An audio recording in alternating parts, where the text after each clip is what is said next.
প্রথমবারের মতো ঢাকা সফরে আসছেন সৌদি যুবরাজ মোহাম্মদ বিন সালমান। তার আসন্ন বাংলাদেশ সফর নিঃসন্দেহে দীর্ঘস্থায়ী দ্বিপক্ষীয় অংশীদারিকে আরও জোরদার করবে। গত রোববার রাতে ঢাকায় সৌদি দূতাবাস আয়োজিত সৌদি আরবের 94তম জাতীয় দিবস উদযাপন উপলক্ষে এক সংবর্ধনা অনুষ্ঠানে এসব কথা বলেন বাংলাদেশের পররাষ্ট্র উপদেষ্টা মোহাম্মদ তৌহিদ হোসেন। এ সময় তিনি বলেন, আমরা অধীর আগ্রহে যুবরাজের আসন্ন সফরের অপেক্ষায় রয়েছি। তার সফরের মাধ্যমে আমাদের দ্বিপক্ষীয় সম্পর্ক আরও জোরদার হবে। তিনি আরও বলেন, 1975 সালে আনুষ্ঠানিকভাবে কূটনৈতিক সম্পর্ক স্থাপনের পর থেকে বিভিন্ন ক্ষেত্রে দুই দেশের অংশীদারির বিকাশ লাভ করেছে। দুই দেশ আগামী বছর কূটনৈতিক সম্পর্কের 50 বছর উদযাপনের প্রস্তুতি নিচ্ছে।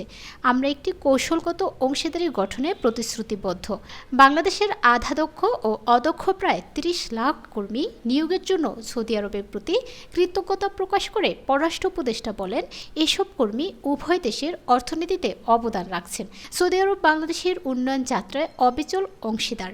সৌদি ফান্ড ফর বহু বছর ধরে আমাদের বিভিন্ন অবকাঠামো প্রকল্পে গুরুত্বপূর্ণ ভূমিকা রেখে চলেছে।